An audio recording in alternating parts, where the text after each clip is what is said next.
салому дуруди моро бипазиред бинандагони гиромӣ ва мухлисони варзиш. Ин навбат ҳам мо дастандаркорони барнома омодаем то ҷолибтарин хабару гузоришҳоро аз шабакаи Баҳористон манзуратон намоем. Дар студия Алиҷон Талбаков.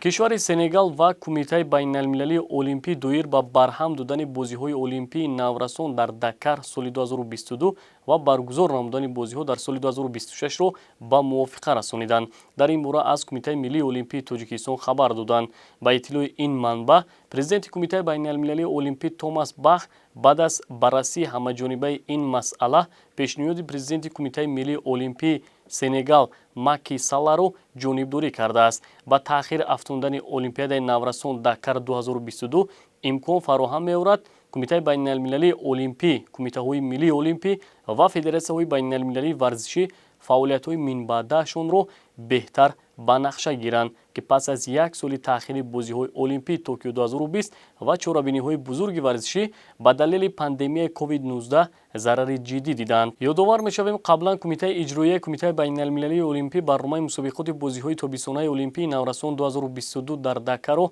тасдиқ карда буд, ки аз рӯи 33 намуди варзиш баргузор мешавад. Ба 28 намуди варзиш боз 5 намуд брейкданс, серфинг, шухпаймоии варзишӣ, мавҷбозӣ ва скейтбординг илова шудааст. Бояд тазаккур дод, варзишгарони тоҷик 3 бор дар бозиҳои тобистонаи олимпии наврасон ширкат варзиданд. Тоҷикистонро дар нахустин Олимпиадаи наврасон, ки соли 2010 дар Сингапур доир шуд, 6 варзишгар дар 6 намуд намояндагӣ кард. Аз байни онҳо Баҳодур Қодиров гӯштини тарзи озод вазни то 63 кг медали нуқра ва Шукрона Шарипова теквандо ВТФ вазни то 44 кг медали биринҷӣ ба даст оварданд.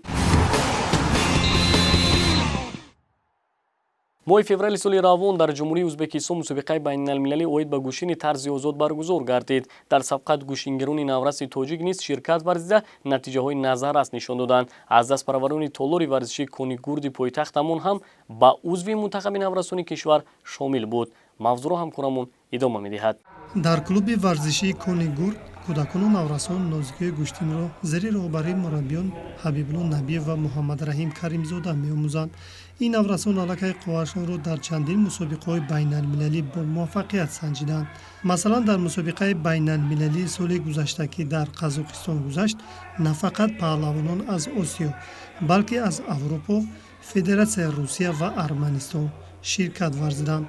дар натиҷа ба гӯштингирони навраси мо муяссар шуд то бо дастовардҳои шоён ба ватан бозгарданд. من طول 5 سال میشود که مشق میکنم 45 تا مدال دارم. میخوام در آینده که چمپیون جهان شوم. воқеан дар самти дуруст ба роҳ мондани машқову тамринҳо асоси убур кардани марҳилаи муваффақияту комёбиҳои ҳар як варзишгар аст. аз ин гуфтаҳо бармеояд, ки ҷамомади таълимиву тамринӣ ба дараҷаи тахассусии варзишгар мусоидат мекунад. ин хусусиятҳоро варзишгар дар ҳоле соҳиб мегардад, агар дар интихобаш иродаи қавӣ дошта бошаду масъулияти баланди касбиро эҳсос кунад. 2 سال می شود تحت راهبری نبیف حبیبالله مشق میکنم. نبیف حبیبالله مرا خیلی خوب مشق میداد. من در خیلی مسابقات جایهای نمایان رو گرفتم. یکمین مسابقه من در شهر دوشنبه بود که من با تحت راهبری نبیف حبیبالله جای سوم را گرفتم. барои мақсаднок ва ба тарзи дуруст гузарондани машғулиятҳо мураббӣ ҳар як амалро такрор ба такрор мефаҳмонад. чӣ тавре мегӯянд, дар баробари донистани тарзу усулҳои хоси гӯштин инчунин ба ҳолати рӯҳиву равонии насли навраз низ кор кард. яке аз медали тиллои мусобиқаи байналмилалӣ ба Саидҷон Набиев мутааллиқ аст. Саидҷон машқу тамринро таҳти роҳбарии мураббии шоистаи варзиши ҷумҳурии Тоҷикистон Абдурозиқ Олимов оғоз кардааст. номбурда баъди муваффақ шудан дар мусобиқаҳои дохил қувваашро дар сабқати бурунмарзӣ санҷид ва натиҷаҳои назаррас нишон дод. далели ин гуфтаҳо метавонад мусобиқаҳои байналмилалӣ дар ҷумҳурии Қирғизистон, Қазоқистон ва Ӯзбекистон маҳсуб ёбад. ширкат дар мусобиқаи байналмилалии давлати Қазоқистон дар соли гузашта аввалин набуд. соли ҷорӣ ҳам ӯ дар мусобиқаи байналмилалии ҷумҳурии Ӯзбекистон аз худ таъссуроти хуб боқӣ гузошт. من در گوشه این طرز جزا طول 6 سال مشق تمرین میکنم. خیلی مدال های بسیار دارم و کوشش میکنم که صف مدال های خود را زیادتر کنم. مسلم است که مسابقه با مربی امکان می‌دهد که شاگردش تا کدام حد از نازکی این یا اون نوع ورزش بهره‌ور گشته است. از این لحاظ برای مربیان در مسابقه بیشتر دیدن و درک کردن اشتباه‌های شاگرد هدف اولین درجه است، چون که آنها با این گونه راه می‌توانند در اصلاح کمبودی‌های جای داشته موفق شوند. نگفته نماند که فعالیت گشتنگیران نورس تاجیک در مقایسه با ورزشگران از دولت‌های قزاقستان، ازبکستان و قرقیزستان نظررس بود و این از آن گواهی داد که سمت تربیت اشاع خوب به راه مانده شده است. گرچنده به برخی از گشتنگیران نورس فرصت به صف جایزه‌داران شامل شدن پیش نیامده باشد هم، لیکن آنها از حریفان بسیار خصوصیت‌های گشتن را آموختند. البته جهانبینی ورزشگر در صورت بیشتر اشتراک کردن در مسابقه‌های سطح بین‌المللی داشته وسیع می‌گردد.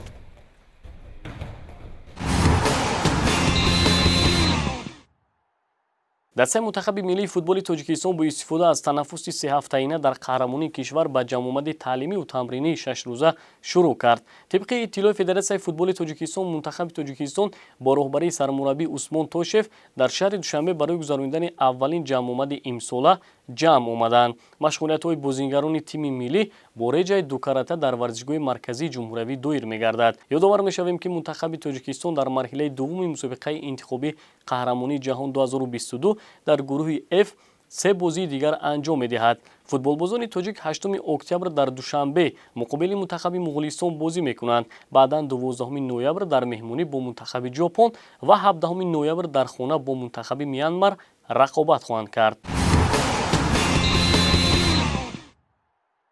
ابوبکر دلشاد عضو فدراسیون غیر کسبی اونیفاید میباشد و سال 2019 در مسابقه جهانی عنوان قهرمانی را به دست آورده است. سیوژه نوبتی ادامه بخش این موضوع است.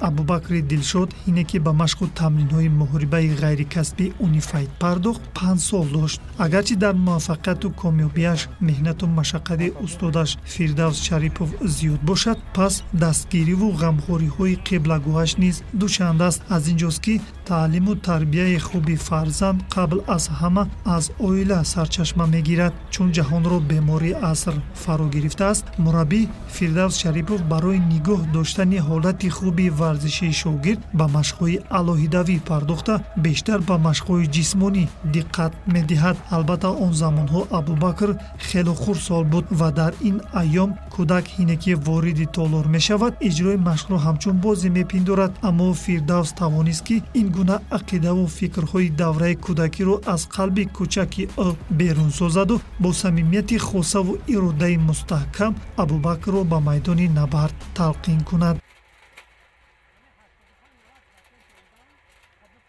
وقتی که من پدرم رو نگاه کردم حس میکردم که همین کلام میشوم مثل پدرم پرقوت و زور شوم.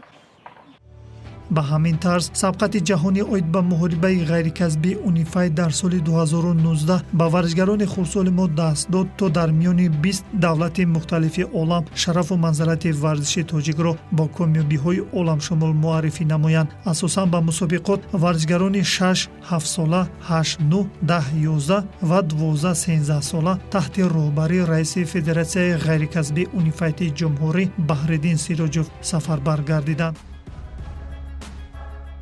ورزشگر رو آماده میکنید، مهنت میکنید، وقتی که قهرمان میشود البته این نتیجه بهترین است با فکر ما. پس از بازگشت وی در چند مسابقه‌های خرد و کلان داخلی شرکت ورزید و به گرفتن مقام‌های اول شرفیاب شد. خیلی خوب احساس نمود که بعد سبقت جهانی تجربه‌اش غنی گشته است، چرا که مسابقه‌های برون مرزی با ورزشگر امکانی آموختن خصوصیت‌های ورزش را کفالت می‌دهد. تنها مشق و تمرین نمودن شغل دائمی ابوبکر نیست. من فقط میخونم و مشق و تمرینم را زیاد میکنم. سال جاری هم میبایست دستپروران فدراسیون در یک قطار مسابقه‌های جهانی و آسیایی شرکت بورزند، ولی با علت بیماری همگیر مسابقه به تأخیر گذاشته شد. خود ابوبکر هم در آینده مقصد دارد تا این نتیجه را در بین جوانان نشان دهد و استادش در آینده هم از موفقیت و سربلندی او اطمینان دارد.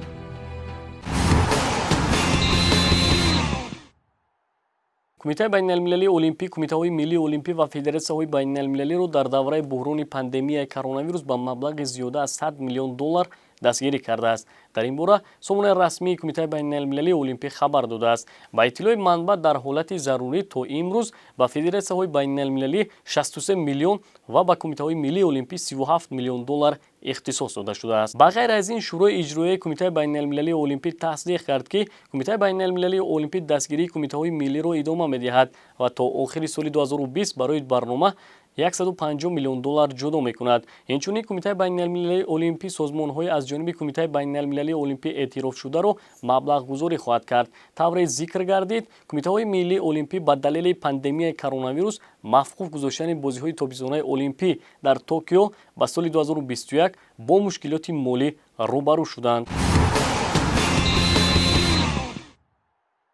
گوشتن طرز آزاد نمودی کهن بنیاد بوده در قطار دیگر نوع‌های ورزش تدریجاً انکشاف یافت و در تمام منطقه‌های گوناگون سیاره پیروان خویش را پیدا ساخت. جهت سرشماری اخلاصمندان آن بود که گوشتن طرز آزاد با برنامه بازی‌های المپی شامل گردید. در تاجیکستان نخستین مسابقه گوشتن طرز آزاد در سال‌های 50 عصر 20 دایر گردید.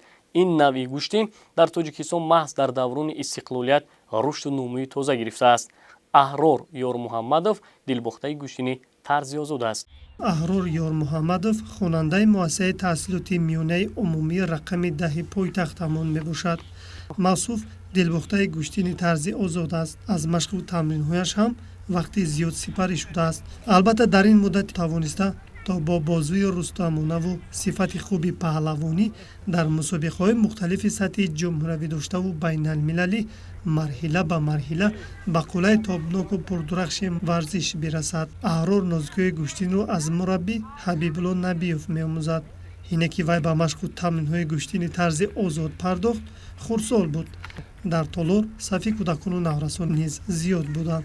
چون او خردسال بود از این رو مسئولین سنجیدن قوه‌اش را در میدان اجازت ندادند و او همیشه آرزوی به میدان برای گلیم برآمدن و با رقیبان دست به گریبان داشتن را میکرد. تحلیل‌ها نشان می‌دهند که با گوشتن طرز آزاد نفران شاملند که طبیعتاً چالاک و هوشیار بوده اراده قوی دارند. خود احرار بچه آرام طبیعت است اما وی در انتخابش استوار است. من در دنقره در اسفاره و در اشت برآمد کرده بودم که در دنقره جای دوم شدم و مسابقه بین مرکزی بود و در اسفاره جای سوم را گرفتم و در ناحیه اشت که مسابقه جمهوری بین تاجیکستان گذشت در آنجا من صاحب جای اول شدم و نامزد با صاحب ورزش شدم. تیار نمودن کادرهای خصوصی هرچی بیشتر سفربر نمودن ورزشگران به مسابقه‌های بانفوذ که از مسئله‌های مهمی ملاقات سرور دولت با ورزشگران بود در آینده با کشور ما امکان فراهم می‌آورد تا چاره‌بینی‌های ورزش بین المللی را در سطح لازمه و ضروری گذرانیم. یکی از مسابقه‌هایی که سال به سال رشد و نمو تازه می‌گیرد این سبقت عنعنوی بین المللی باید به گوشتن طرز آزاد بین نورسان سالهای تولدشان 2003 برای یادبود کارمند شایسته جمهوری تاجیکستان قوت خالف محسوب می‌یابد. سال گذشته مسابقه مذکور برای چهارم بار که با تشبث فدراسیون گوشتن در همکاری با کمیته کار با جوانان و ورزش نزد حکومت جمهوری تاجیکستان در مؤسسه دولتی مکتب جمهوری مهارت عالی ورزشی باید به نمودهای گوشتن دایر گردید به حساب رفت. در سبقت بجز دسته‌ها از منطقه‌های مختلف کشورمان اینچنین یک تیم از قرقیزستان نیز دعوت گردید. در نتیجه دسته مؤسسه دولتی مکتب جمهوری مهارت عالی ورزشی باید به نمودهای گوشتن از حساب دسته با کسب کردن 8 مدال طلا، 3 نشان نقره و 3 جایزه برنجی مقام اول را اشغال نمود. احرار یار محمدов به صف جایزه‌داران نیز شامل بود.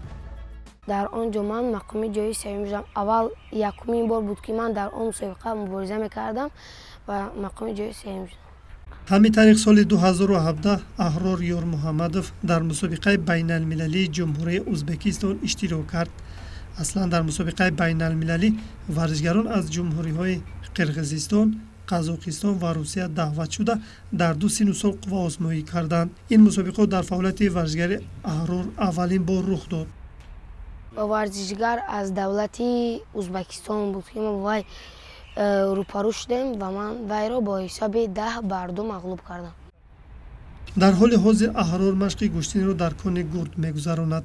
ёдорас мешавем ки аввалин медали нуқраи бозиҳои олимпӣ дар байни наврасонро варзишгарони мо аз рӯи гӯштини тарзи озод ба даст оварданд.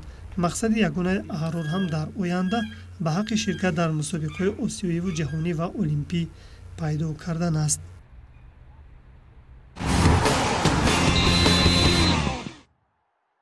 федератсияи байналмилалии футбол қарори интихоби шаҳрҳоеро ки ҷоми ҷаҳонии 2026-ро мизбонӣ хоҳанд кард ба иллати пандемияи коронавирус ба таъхир меандозад. ҷоми ҷаҳонии футбол дар соли 2026 якбора дар 3 кишвар иёлоти муттаҳидаи амрико, Канада ва Мексика баргузор мешавад. иёлоти муттаҳидаи амрико 17 шаҳр, Канада ва Мексика ҳар яке 3 шаҳрро барои бозиҳои ҷоми ҷаҳонӣ номзад пешниҳод мекунанд. тасмим бояд дар моҳи март гирифта мешуд, вале бинобар пандемияи коронавирус семинари Федератсияи футболи ҷаҳонӣ ба даҳаи аввали моҳи июл ба таъхир гузошта шуда буд. тибқи маълумот қабули қарор боз барои чанд ҳафта ба таъхир гузошта мешавад. Федератсияи футболи ҷаҳонӣ аз 23 шаҳри пешниҳодшуда 16 тоашро барои баргузории бозиҳои мусобиқаи қаҳрамонии ҷаҳон интихоб хоҳад кард. дар ин ҳолат бояд танҳо шумораи шаҳрҳои амрикоӣ коҳиш дода шавад. ҷоми ҷаҳонии футбол дар соли 2022 дар қатар аз 21 ноябр то 18 декабр доир мегардад. бинандагони гиромӣ, ин буд он ҳама хабару гузоришҳое ки мо ҳайати эҷодӣ пешкашатон намудем. мутмаъинем ки дар оянда тарбияи ҷисмонӣ ва варзишро сармақши кори ҳаррӯзаи хеш медонед. хайр, шоду пирӯз бошед.